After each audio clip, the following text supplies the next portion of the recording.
Hello and welcome to another episode of Top Deck, the series where we take a look at some of the leading TCG deck lists. And today we have Thomas's list from the Folkestone regional, where he took second place with Trains. So a very interesting and slightly more unusual deck here, but still very, very capable within the 2019 fairly open format post the January ban list. So let's take a look at the list then. So, triple Flying Pegasus Railroad Stampede, double Express Knight, triple Derrick Crane, triple Bullet Train, one Ruffian Railcar, one Shaddoll Beast, and one Shaddoll Dragon, triple Ash Blossom, triple Switchyard, double Black Garden, double Terraforming, triple Urgent Schedule, triple Desires, triple Shaddoll Fusion, triple Twin Twisters, triple Call by the Grave, and one Monster Reborn rounds it off for a 40 card list. In the extra, there are two Super Dreadnought Rail Cannon Juggernaut Lieb, two Super Dreadnought Rail Cannon Super Dora, one Gustav Max, one Sky Palace Gangaridai, double Shekanaga, one Phoenix, one Genius, one Pentastag, one Underclock, one Kagari, one Hayate, and one Kana. Then for the side deck, triple Red Reboot, triple Forbidden Chalice, double Hatronade, one Driver, triple Gamma, and triple Pancratops. So that's it for the list. Let's take a look at some of the comments that he made and the siding strategy and the rounds then. So the main deck was prepared mostly for Sky Strikers here. His plan was to just sort of side into the other matchups, as he did expect Striker to be the most represented deck at the event. So against Altergeist, he was siding out the Shaddoll Fusions, Black Garden, and Call by the Grave to side in the Red Reboots, Pancratops, Gamma, and the Chalice if he thought that he would be scared of Inspector Border. Against Thunder Dragons, he was siding out the Twins, Shaddoll Dragon for a Hound, although he didn't actually have one on the day, so he couldn't do that, and siding out the Ruffian Railcar, and in exchange putting in the Chalices and the Gammas if needed. He makes a comment here: if you think you're going to be made to go first, then he would usually side in the Gammas and the Chalice and just pass, against something like a Striker going first as well. And he says that Black Garden is the MVP because it's literally broken, especially in that matchup.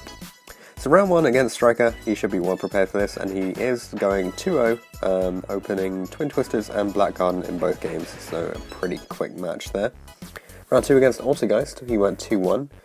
Game 1, he drew two Shaddoll Fusions, he drew two Shadolls, so he just scooped pretty quickly. He sides 9 cards for Altergeist, so it's pretty easy in games 2 and 3.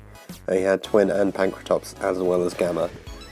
So round 3, he went up against Striker again, but went 1-2 here. So game 1, he OTK'd the opponent, and game 2, he didn't stick to his strategy, and he decided to go first when he thinks that he should have just been passing, and then, unfortunately, that cost him the game.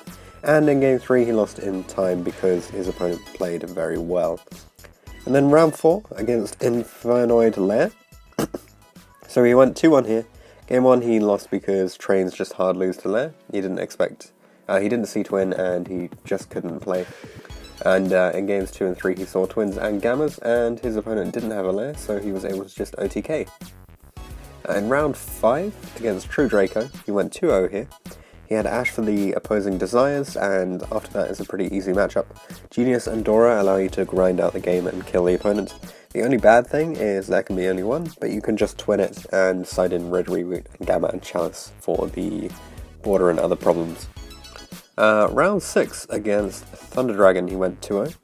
Black Garden won him both games because it's absolutely broken, and as well as that, Chalice being able to negate the Titan becomes pretty insane too. Round 7 against Orcast, he went 2-1. Game 1, he lost to the Azathoth. He thought that he would survive with Black Garden and a set, but he just couldn't. And in game 2, he went second and Ash the opposing Armageddon Knight. The opponent just passed and he killed him through that. And in game 3, it was a bit of a grind. Tom opened 2 Pancratops and only one level 10, a Called By and a Chalice, but he just hit the right stuff with all of his cards, and eventually he drew into another level 10 in order to OTK. So that's the full breakdown of the rounds that he played. Then let's sort of go on to the more general questions then for this list. So in terms of the event, he said that it was really good, it ran pretty smoothly, it was very organised, and there was a decent amount of space, with some very cool stuff as well.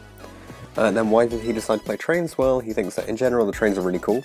He just gets really excited when he got the support announced, and since he's always been interested in the deck, but it wasn't really good enough, having that support makes it a lot better. So he started testing it a bit after the support was available on Dueling Book, and he was been having so much fun with it, so he just decided to play it.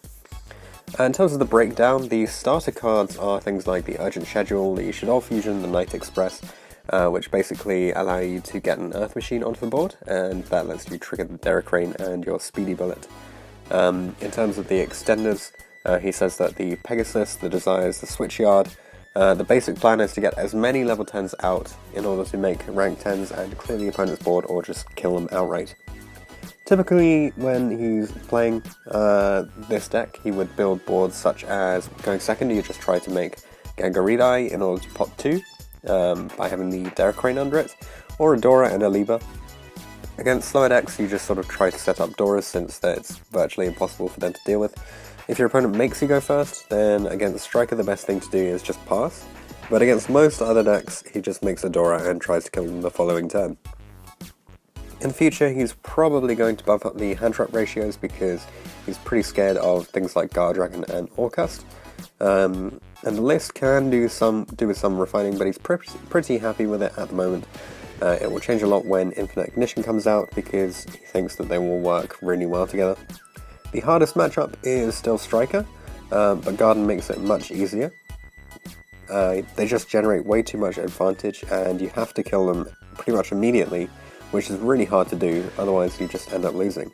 He thinks that this deck has a very, very good matchup against pretty much everything else, since all the guys are massive and the deck just doesn't lose to Floodgates or to back row, except to There Can Be Only One, and it can play through a lot of boards very well. So shoutouts from Tom go to Team Sneak Attack, all the friends that he tests with, and to the Disciples as well. So thanks very much, Tom, for coming on with the train list, pushing its way through to second place at the Folkestone Regional, and good luck to you in future events. Thanks for watching this episode of Top Deck. If you have any comments or suggestions that you would like to make, leave them in the comment section down below.